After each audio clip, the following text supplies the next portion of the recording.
Let us discuss about the concept of integrated water resource management. In September 2015, the United Nations General Assembly adopted the 17 Sustainable Development Goals with 169 specific targets to guide the world's development agenda through 2030.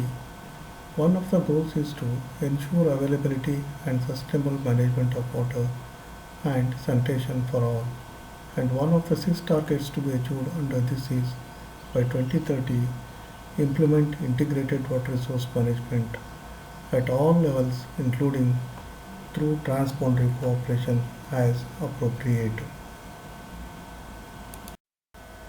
The world is changing, and future IWRM implementation needs to adopt the new vectors such as climate change, demographic change, the water, energy, food security nexus, and greening growth.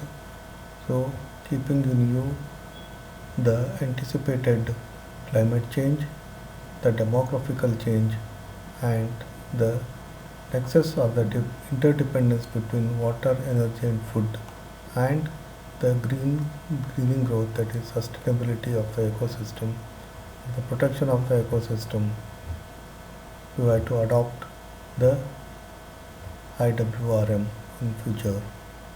What is integrated water resource management?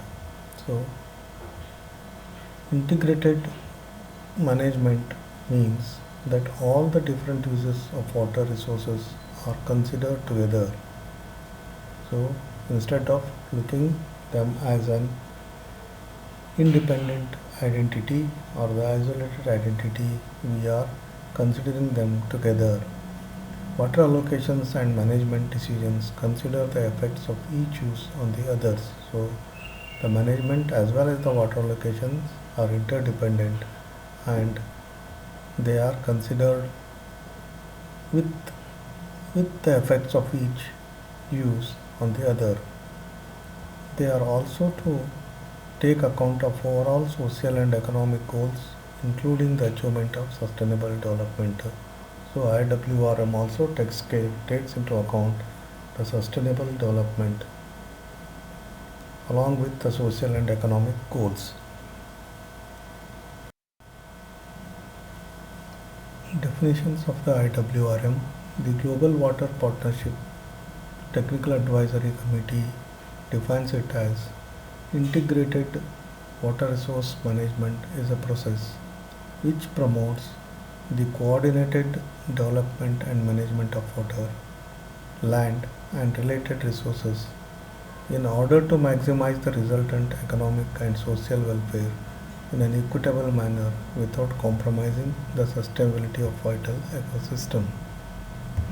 So it is a coordinated development to maximize the resultant economic and social welfare, keeping in view the sustainability of vital ecosystems.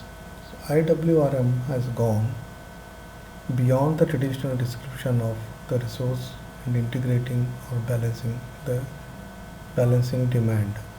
IWRM is not only integrating or balancing the demand, the concept now embodies integration across sectors. So it is an integration between the sectors, integration of use, integration of demand, integration with the environment, and integration with the people. So it takes into account the sectors, the users, and the purpose of use, the demand and supply, and the environment, and enlarge the people, they are the users. Other definitions of integrated water resource management. Under UNDP, United Nations Development Programme, IWRM is defined as it is necessary to combat increasing water scarcity and pollution. Methods include water conservation and reuse, water harvesting, and water management. An appropriate mix of legislation, pricing policies, and enforcement measures is essential to optimize water conservation and protection. So IWRM also insists on legislation, pricing policies, and enforcement measures to have an optimized water conservation and protection. The DENIDA definition by Nordic Freshwater Initiatives is development and management cover all phases of resource planning, development, use and protection, that is assessment, planning, implementation, operation and maintenance, and monitoring and control. So it takes into account all the processes of planning and development, that is they are right from estimation, assessment, planning, planning the project, implementing, operation and maintenance, and as well as monitoring and control. They include both combined resource and supply management. Supply They include both combined resource and supply management and demand management. So it integrates both the supply and demand management. Integrated means development and management of water resources as regard both their use and protection, and considering all sectors and institutions which use and affect water resources. Cross-sectorial integration. So integrated water resource management is therefore a systematic process for the sustainable development, allocation and monitoring of water resource use in the context of social, economic and environmental objectives. Integrated water resource management is therefore a systematic process for sustainable development, including allocation and monitoring of water resource. Integrated watershed management itself is not an exact science. Rather, it is an approach to environmental management that uses the topographically delineated area drained by a stream as both the physical and analytical boundaries of analysis. So, now we are defining it by a basin or a watershed area for the purpose of management. So, it is an approach towards environmental management bounded by a certain area, that is a basin or a watershed. IWM encourages the examination of all biophysical and socio-economic linkages, such as those that exist among natural resource sectors or those that exist between upstream activities and downstream impacts. So IWM encourages the examination of all biophysical and socio-economic linkages that exist among the resource sectors, that is interdependent sectors, as well as between the upstream activities and the downstream impacts. So it integrates both the upstream activity as well as the downstream impacts. IWRM has three features that differentiate it from traditional media based resource management. So how IWRM is different from the traditional management? It is more bottom up than top down, and this emphasizes the building of capacity among water users. It has also been described as the meeting of top down and bottom up, as government certainly can have a major role in setting up frameworks to facilitate engagement. So it is meeting both the approaches, that is top down and bottom up, because government certainly has an important role in setting up the framework to facilitate the engagements. It encourages cross-sectoral interdisciplinary management of water resources. So it encourages the cross-sectoral and interdisciplinary management of water resources. It encompasses management of other activities, that is land use, that affect the water resources. It is solution focused. Integrated water resource planning and management aims to take appropriate account of important physical, social, economic and cultural linkages within water resource system. So So integrated water resource planning takes care of both NRS as well as SES, that is socio-economic sector and the natural water resource system, and it also integrates the administration, that is AIS, administration in institutional sector. Nevertheless, care must be taken that IWRM does not become simply a routine way to look and talk about water management without engaging in the rigorous analysis and integration that is required for successful and useful implementation. Where single purpose infrastructure was developed to serve, for instance, the farmers of a particular region, as in many parts of the Indian subcontinent, it was sufficient to establish an agricultural administration that could control irrigation water use along with other aspects of the schemes. But as more schemes were built, the other water uses and users emerged.